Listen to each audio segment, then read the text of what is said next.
एक बार फिर से आप सबों को आपके अपने 12th क्लास में बहुत बहुत स्वागत है। और हम लोग आज फिर से जिस चैप्टर पे चल रहे थे उसी चैप्टर को कंटिन्यू करेंगे।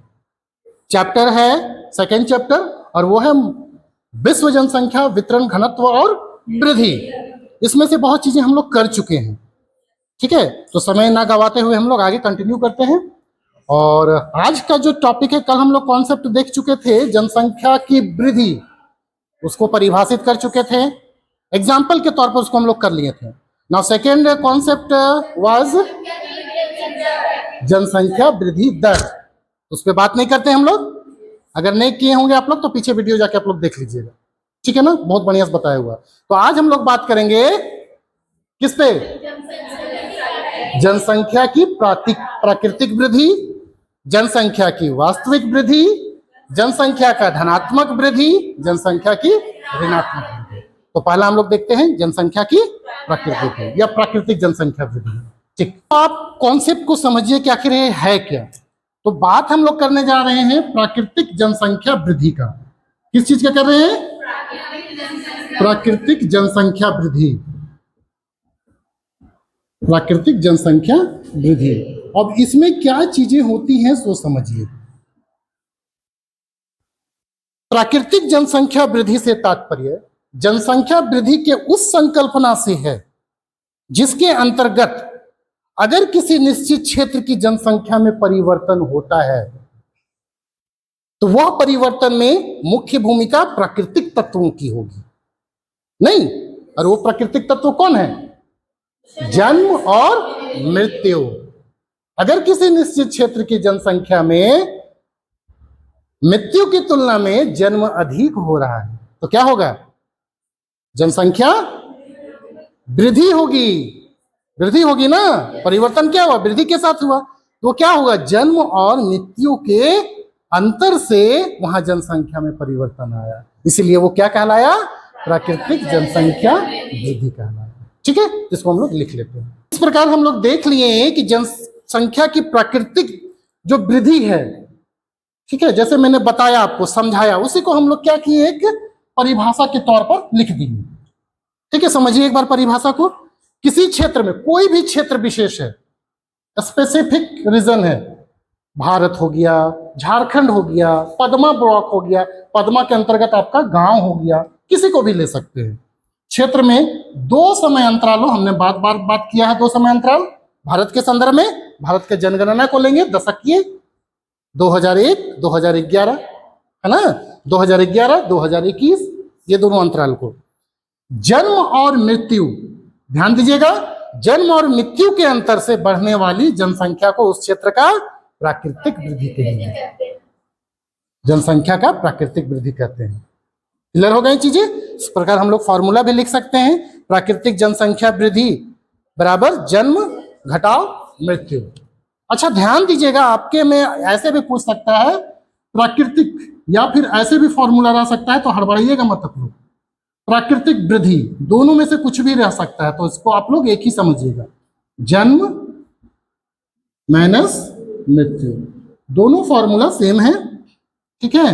दोनों में जो भी आएगा उसको आपको लिख लेना है, ठीक है ना। तो ये हो गया पहला कॉन्सेप्ट। तीसरा कॉन्सेप्ट है ये जनसंख्या वृद्धि का तीसरा कॉन्सेप्ट, जनसंख्या की वृद्धि। डन, हम लोग कर लिए। जनसंख्या की वृद्धि दर कर लिए। प्राकृतिक जनसंख्या वृद्धि कंप्लीट कर लिए। नाउ अब अगला क्या है? वास्तविक वृद्धि, है ना। और जनसंख्या की वास्तविक वृद्धि को समझ लीजिए थोड़ा सा। यहां पे क्या हुआ कि वास्तविक वृद्धि में मान लीजिए कि भारत में मृत्यु कम हुआ, जन्म अधिक हुआ, उससे क्या हुआ? अभी भी वही चीजें चल रही है, जनसंख्या बढ़ रही है।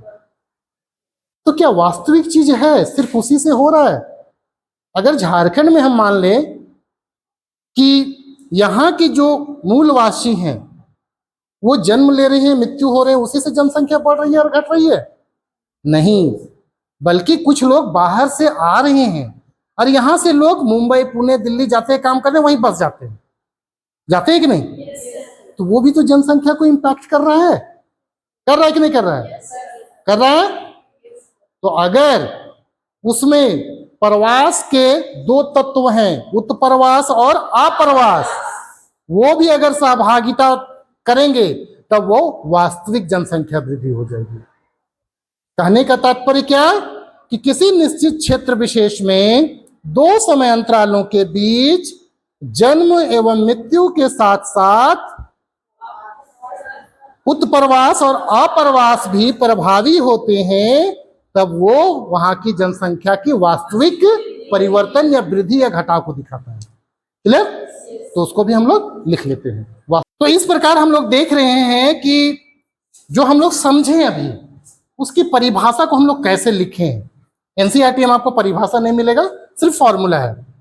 तो एक बार देख लीजिए आप लोग, जब किसी निश्चित क्षेत्र, वही कोई निश्चित क्षेत्र, सर्टेन प्लेस है ना, कोई भी सर्टेन प्लेस विशेष में समय के दो अंतरालों के बीच जन्म और मृत्यु, यहां पे ये जो घटक है ये जन्म और मृत्यु, ये प्राकृतिक घटक है, जन्म और मृत्यु के डिफरेंसेस से, साथ ही साथ अप्रवास मतलब किसी क्षेत्र में जब कोई लोग आते हैं और बस जाते हैं, दैट इज कॉल्ड, क्या बोलेंगे, अप्रवासी, तो अप्रवास कर रहे हैं, एवं उत्प्रवास या फिर उस क्षेत्र से कोई दूसरे क्षेत्र में चले जाते हैं, तो संख्या में परिवर्तन कर रहा है कि नहीं कर रहा है? कुछ लोग जा रहे हैं, कुछ लोग आ रहे हैं, तो अप्रवास और उत्प्रवास के प्रभाव से जनसंख्या में वृद्धि होती है, तो उसे जनसंख्या की वास्तविक वृद्धि बोलेंगे, एक्चुअल पॉपुलेशन ग्रोथ बोलेंगे उस सर्टेन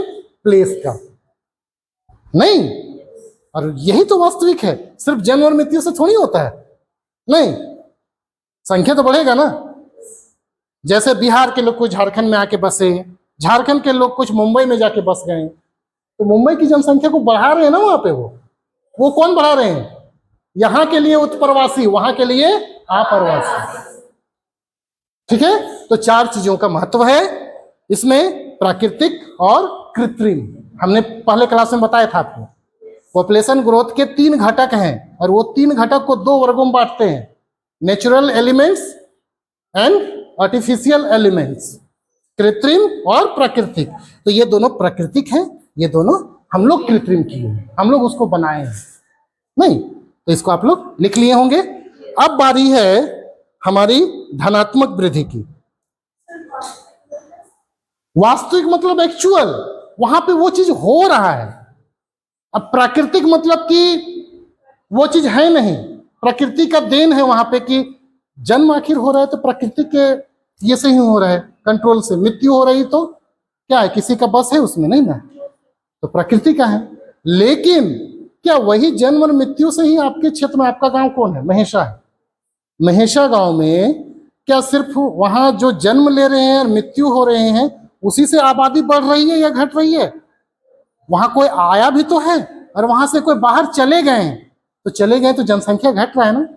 अब बात आता है कि वहां पे जो गए हैं वो कौन है, पुरुष हैं या महिला है? काम करने के लिए जनरली पुरुष लोग जाते हैं, या फिर महिला की शादी होती है तो महिला कहीं पे उत्प्रवासित होती है हमेशा के लिए। It is the cultural factors which is the affected to the any certain place population growth, समझे? तो हमेशा के लिए चली गई ना वो, तो संख्या घटा ना। अब समझ में आया वास्तविक? अब हम लोगों के पास दो कॉन्सेप्ट बचे हुए हैं। एक कॉन्सेप्ट है कौन सा, जनसंख्या का धनात्मक वृद्धि, दूसरा जनसंख्या का ऋणात्मक वृद्धि। ठीक है ना? तो धनात्मक वृद्धि कब होगी? अब सारा चीज जुड़ेगा इसी से, इसलिए इसको अभी मिटाएंगे ना, इसी से समझ लेंगे। धनात्मक वृद्धि कब होगी?